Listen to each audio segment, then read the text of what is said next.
I saw a really interesting statistic this morning, and it was that the average American uses their phone for 4 to 6 hours a day. And I immediately thought, take away all the sleep time, right? So 5 to 8 hours gone.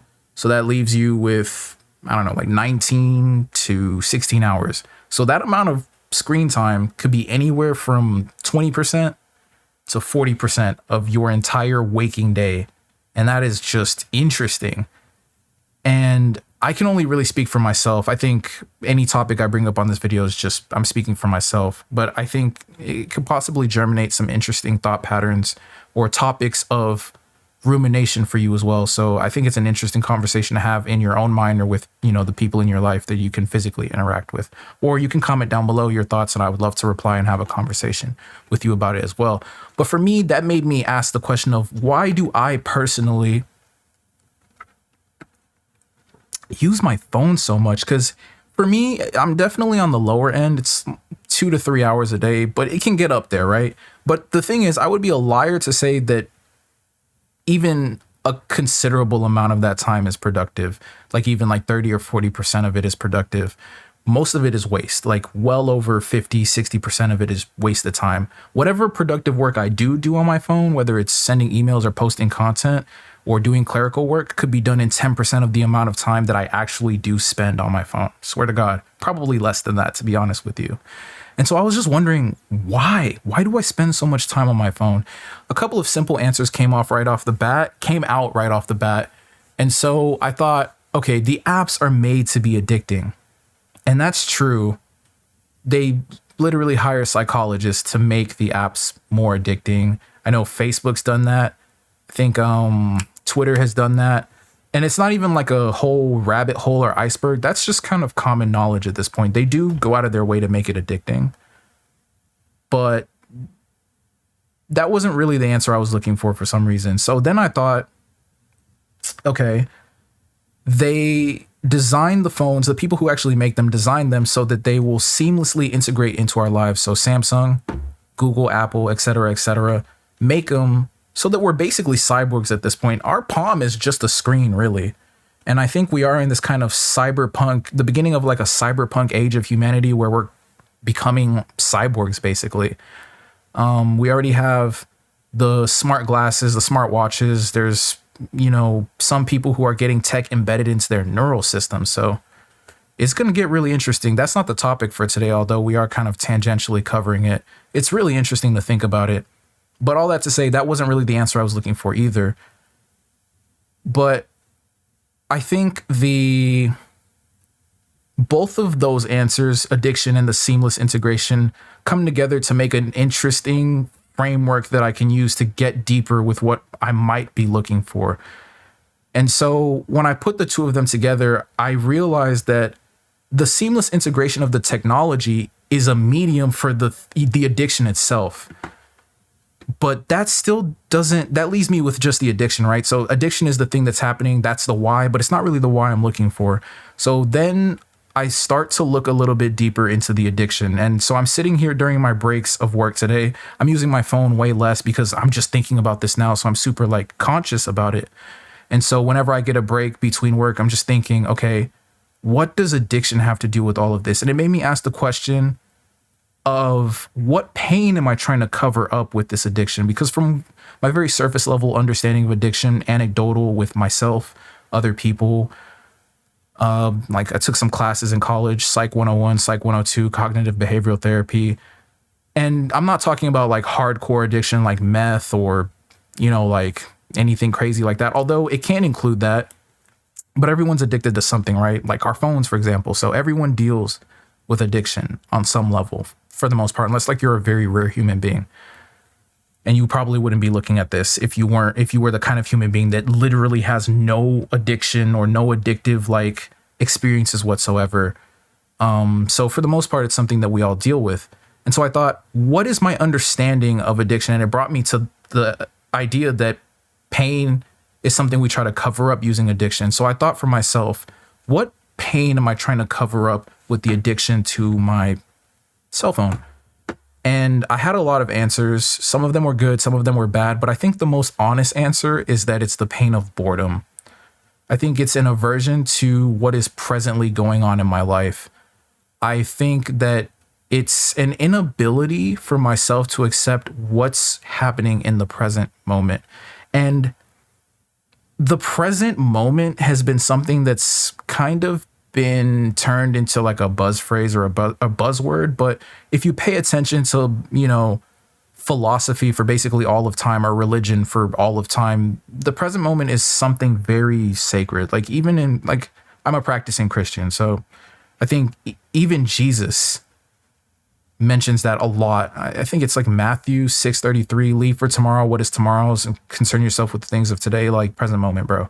So every religion talks about it. Every philosophy makes like sacred reference to it. It's like, it's an important thing for human beings to interact with. It's very important. And I think that goes to show that this isn't something very new. The phone is just the newest medium, right? And so I've been really conscious of this today. I've been really conscious of like the aversion to the present moment. I've been really conscious of the pain of boredom. And what that's made me do is have to sit with boredom when I'm not doing my work, because I take breaks in between my longer work blocks and stuff like that. And what I've observed is that the boredom is painful. It is boring. It's insane that I have to use the word boring to describe boredom, but it's just so boring. But what I've observed, and I tend to observe this actually whenever I am conscious about not distracting myself, is that boredom sheds a light on your mind. It allows you to see it very clearly, and that clarity begets joy. It begets peacefulness, and that peacefulness and joy beget clarity. It kind of begins to be this feedback loop. And I'm just noticing that not regretting the past, not longing for the past, brings joy for the present moment. It's makes me realize that every day amongst the living is truly, truly a blessing. I think that's something that is very, very profound for me, because life is just so special. I mean, really just sitting here and being able to feel life is something that's such a gift for me. And that's not something I think about. Like, I should probably think about that more for me. I'm just saying that for myself. That's something I should definitely think about more. That's so special. And I think not striving for the future and not, I mean, it's okay to strive. It's okay to be ambitious, but I mean, like, not, like overly obsessively and addictively, striving for the future to the point where I have to distract myself from the present moment. Sorry, I like moved my phone onto my mic cord and it like unplugged it, and I was about to get so upset, bro. I was about to get so upset. But even something like that, like I never really like, when I do get upset, I never really just like sit with it and like try to understand what's going to make me upset. Like even just now, I was like, I think I was just going to be upset that I felt like I was doing a good job of recording this video, that I wouldn't be able to do the video, that I'm stupid for like putting my phone next to my mic cord, which I should move my phone away from the mic cord. I should get a better cord for my mic. Why did Apple make it so that I have to get an adapter to plug in the USB? Why does everybody not use USB-C now? It's like being able to sit with that and realize that it's just not being okay with the way things are. It's just like, that is the way it is. And I can let it make me mad. I can let it make me upset, and to get upset with it to a certain degree is like very natural, and it's actually something that should happen. But to let that consume you, to let that be something that lingers in your mind for longer than it really needs to, which is like a couple seconds, for me, that's what I think is maybe unnecessary. And that's something that I don't get to think about when I'm not conscious about this situation the way I am today. I wish I could be like this every day, but that's kind of like what I mean. That's kind of a pretty good example, actually, that like light that it allows you to shine on your mind. And I find that that's only really possible when I'm able to sit with boredom for like meaningful amounts of time. So I don't know what it takes for other people to achieve that, right?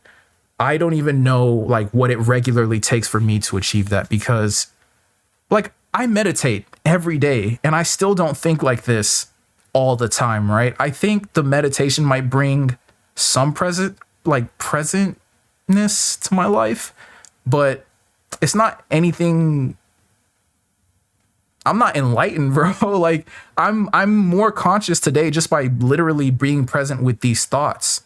So I don't know what it is that would do it for me on a consistent basis. Maybe it's just making the intention to be very conscious about this. But based off of kind of like this conversation we've been having today, I think maybe just using my phone less is probably something that will help a lot. I really do like to go on walks. So maybe just making those walks something that's more present, like just leaving my phone. I give myself the excuse that, oh, I need to take my phone because I need to count the steps because I don't have a smartwatch anymore. My smartwatch broke. It's really sad. And I give myself that excuse because we're cyborgs and I need the tech to track my steps and stuff. It's like, just leave it, bro. It's not that serious. So that I can be more present in my walks. And then, of course, meditation. I think meditation does help. But I think having those conscious intentions will make the meditations that much more poignant. And I think all of that will bring a certain level of vibrancy to my life that gets stolen by unconsciously being addicted to my phone or being unconsciously addicted to anything else. And so I think that boredom, honestly, is kind of like a soil for your mind where you can grow emotionally, you can grow spiritually, you can grow mentally. And I think that it brings vibrancy to your life if you're willing to sit with it, at least for me. I mean, it's been like half the day, bro. So I don't know. But it does also make me think about what I would do with an extra 4 to 6 hours a day, because that's a long time. Even me, 2 to 4 hours, that's a lot of time, bro. I don't know what I would do with that amount of time. I'm trying to figure out right now as the day progresses, but let me know what you would do with that time down in the comment section below. I appreciate you for sitting with me today, and I'll see you tomorrow. Peace.